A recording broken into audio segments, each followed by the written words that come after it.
እንግዲህ ቤተሰብ ከቡታጅራ የተሰማ ዜና አለ። ብሩኬ ለሃይሚ ቀለበት እንዳረገላት በውስጥ ነግረውኛል። በቃ ነገሮች ተበለሻሽተዋል። ምንም በቃ አበቃላቸው። ብዙዎች ሊሏችሁ ይችላል፣ ሊለያዩ ነው ሊሏችሁ ይችላሉ። ግን እውነት መቼም ጠንካራ ነች። ልትደፋፈን ትችላለች፣ ልትሸፋፈን ትችላለች፣ ልዘገይ ትችላለች። ግን እውነት መውጣቷ አይቀርም። ስለዚህ እውነት እስክትወጣ ድረስ ሃይሚን ብሩክም ነገሮችን ለማስተዋል ብትሞክሩ የተሻለ ይሆናል። አንዳንድ ሰዎች ቤተሰብ ደስታቸውን በሰው ውስጥ ነው የሚያገኙት። ሌሎች ሰዎች ሲደሰቱ ሲያዩ ነው የነሱ ደስታ። ቤተሰብ እንደዚህ አይነት ሰዎች ደግሞ ጥቂቶች ናቸው፣ ብዙ አይደሉም። የምሬን ነው የምላችሁ ቤተሰብ። በእንደነዚህ አይነት ሰዎች ምክንያት ነው ፈጣሪም ኃጢያታችንን በሙሉ ይቅር የሚለን እንጂ እንደኛ ሰራማ ቤተሰብ የምንኖርላ አይመስለኝም። እና ብሩኬ ቤተሰብ ከነዛ ሰዎች መሃል ነው፣ ከሰጪዎች መሃል ነው፣ የሰው ደስታ ከሚያስደስታቸው ሰዎች መሃል ነው ብሩኬ። አንድ ቀንም ቢሆን ተገናኝተን ነበር ቤተሰብ። እና ብሩኬ በጣም ትሁትና አርቆ አሳቢ እንደሆነ ተረድቻለሁ። የምሬን ነው የምላችሁ። በቃ ምን ልበላችሁ፣ የሰው ደስታ የሚያስደስተው፣ የሰው ጭንቀት የሚያስጨንቀው እንደዛ አይነት ባህሪ ነው ያለው። እንደዛ አይነት ባህሪ ካላችሁ ደግሞ ልተወው እንኳን ብትሉ የምትተውት ባህሪ አይደለም። ምክንያቱም ተፈጥሯችሁ ነው። በቃ ፈጣሪ አብሮ የሰጣችሁ ስጦታችሁ ስለሆነ ማለት ነው። እና ብሩኬ ዛሬ ሀብን ስላስደሰትከው በጣም ነው ደስ ያለኝ። ይሄ የሚያሳየው በወንድማማቾች መሃል ያለ መተሳሰብ ያለ ፍቅር ነው። በቃ እናውቃለን እኮ ቤተሰብ ለመሬት ብለው ወንድም ወንድሙን የሚገል፣ ለንብረት ብሎ ወንድም ወንድሙን የሚገል ስንቶች እንዳሉ እናውቃለን። የሚተሳሰቡ ወንድማማቾችም እንዳሉ ብሩክና ሀብ አሳይተውናል ዛሬ። መተሳሰብ በቤተሰብ ውስጥ ምን ያህል ዋነኛ ነገርና ምን ያህል ሊያስተሳስራቸው እንደሚችል ነው ዛሬ ያሳዩን። ውድና የተከበራችሁ የጨረቃ ፋሚሊ፣ የሰው ጭንቀት የሚያስጨንቃችሁ፣ የሰው ደስታ የሚያስደስታችሁ ውድ የሀገሬ ልጆች እንዴት ናችሁ? ሁሉ ሰላም? እኔ ጋር ሁሉ ሰላም። ይሄን 3 ቀን ቤተሰብ ብሩኬ በዙሪያው ያሉትን ሰዎች በሙሉ ደስተኛ እያደረገን ያለው ደስታውን ጨምሮ ጨማምሮ ላንተም ፈጣሪ ይጨምርልህ የኛ ምኞት ነው። ይሄ መኪና ያንቺ ነው፣ ቁልፉንም ማስረክባለሁ እንደ ስጦታ ነው ሰጠ አረላ እንደዛ አይነት እኮ ቀልድ እኮ ሰላም በለኝ ነው ይቀል ሀብ በቃ አላመነም። በቃ ደስታው ካቅሙ በላይ ነበር። በጣም ደስ ብሎት ማለት ነው ቤተሰብ። የምሬን ነው የምላችሁ፣ በጣም ነው የሚያስቀኑት። ይሄ መኪና ማርያም በመሬት አባቴ አንቺ በጣም ነበር ደስ ያለው ቤተሰብ። ሀብ ማርያምን በላለው ማመን አቅቶት ማለት ነው ቤተሰብ። ብሩኬ በጣም በቃ ምን ልበላችሁ በዙሪያው ያሉትን ሰዎች በሙሉ ደስተኛ እያደረገ ነው በዚህ ሰሞን። እኔም በበኩሌ ደስ እያለኝ ነው ቤተሰብ፣ ለብሩኬ ማለት ነው ቤተሰብ። ምክንያቱም እኔ ምን አረኩኝ በእናት ምን አረኩኝ እንደውለታ ምናምን አስቦት ሳይሆን ምን አረኩኝ አትፈልሃብ። በቃ አንተ የወንድምነትን አድርገሃል፣ የወንድምነት ድርሻህን ተወጥተሃል፣ ብሩኬን አግዘህዋል። ያንን ሁለት ቤት እንዲጠናቀቅ ትልቁ የአንበሳውን ድርሻ የወሰድከው አንተ ነህ። ይሄ ባንተና በብሩኬ መሃል መተሳሰብ እንዳለ ያሳያል። ሃይሚን ብትሆን ያው የወደፊት የሱ ነች ያው የኛው ነች በማለት ነው። እንግዲህ ቤተሰብ እዚህ ጋር ሀብ የተናገረውን ነገር አስተውሉ፣ በደንብ አስተውሉ። ሃይሚም የኛው ነች አለ።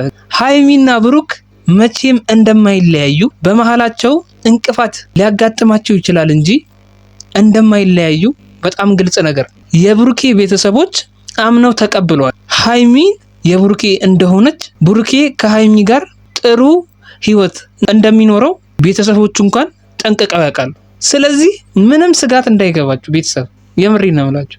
ሃይሚና ብሩክ አይጣሉም በፍጹም ማለት ነው። ምናልባት አንዳንድ ፈተናዎች መጥተው እነሱን ሊያንገዳግዷቸው ይችላሉ። ምድር ላይ እስካላችሁ ድረስ ደግሞ ደስታ ብቻ አይደለም፣ መጥፎውንም ጥሩውንም መካፈል ግዴታችን ነው ሰዎች እስከሆነን ድረስ ማለት ነው።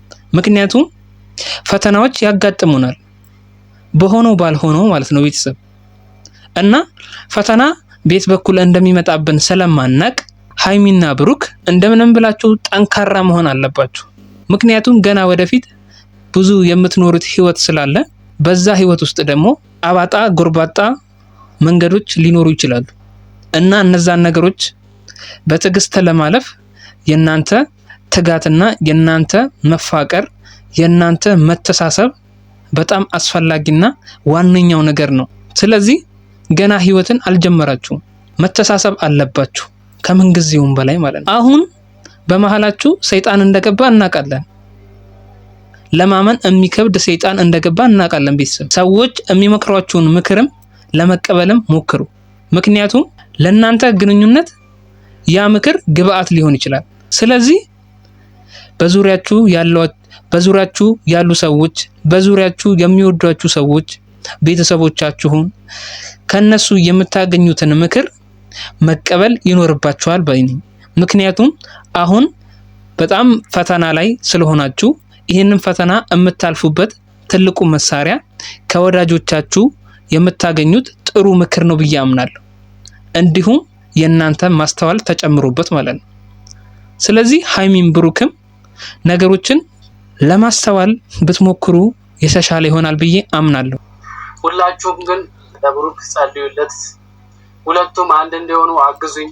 ለሀይሚም ለብሩክም መጸለይ እንዳለብን፣ ለሀይሚም ለብሩክም ጸሎት እንደሚያስፈልጋቸው ሀብ ተናግሯል። ገባችሁ?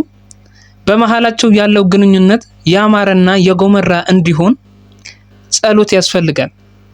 ገባችሁ ቤተሰብ? ስለዚህ ኮመንት ላይ እየገባችሁ መጥፎ ቃል ከምትናገሩ ኮመንት ላይ እየገባችሁ እነሱን የሚያጠነክር ነገር፣ እነሱን የሚያበረታታ ነገር፣ እነሱን የሚያስተሳስር ነገር ኮመንት ላይ ብትጽፉ የተሻለ ይሆናል። ኮመንት ላይ ጻፉ። ምክንያቱም መጥፎ ነገር ከምትዘሩ ጥሩ ነገር ብትዘሩ የተሻለ ይሆናል። ብዙዎቻችሁ የነሱን ኮመንት አይቼው ነበረ። እዛ ላይ የማይሆን አላስፈላጊ ጸያፍ ንግግር አለ የምትጽፉ አላችሁ። ስለዚህ ይህንን ነገር ተውትና ጸሎት እንደሚያስፈልጋቸው ምን ያህል ፈተና ውስጥ እንዳሉ ሀብ ተናግሯል። ይህንን ነገር ደግሞ ተረድታችሁ እናንተም ሀይሚና ብሩክ ነገሮች እንዲስተካከሉ ለነሱ ብትጸልዩላቸው ደስ ይለኛል። እኔ የምሬን ነው የምላችሁ። አሁን እንደውም ከቻላችሁ እዚህ ቪዲዮ ስር ሀይሚና ብሩክ መቼም አይለያዩም የሚል ጽሑፍ እስኪ ጻፉ። የምሬን ነው የምላችሁ። ገባችሁ? ገድ ነው በቃ። ጥሩ ነገር ስታወሩ፣ ጥሩ ነገር በዙሪያችሁ ሲኖር፣ ጥሩ ንግግር ሲኖር በዙሪያችሁ እናንተም ስኬታማ ነው የምትሆኑት። ክፉ ነገሮች ከናንተ ይርቃሉ። ገባችሁ ቤተሰብ? ስለዚህ ነገሮችን ለማስተካከል ብንሞክር የተሻለ ይሆናል። ጥሩ ነው። ያው ብሩክ ስለሌለ ነው የምነግራችሁ። ኮመንት ላይ የምትሰጡት ነገር ጥሩ ነው። ቡቡና ሀይሚ መቼም አይለያዩ የሚለው በቃ ተመችቶኛል። በዚህ ቀጥሉ። እንግዲህ የዛሬ ቪዲዮ ይህን ይመስላል። በሌላ ቪዲዮ እንገናኛለን።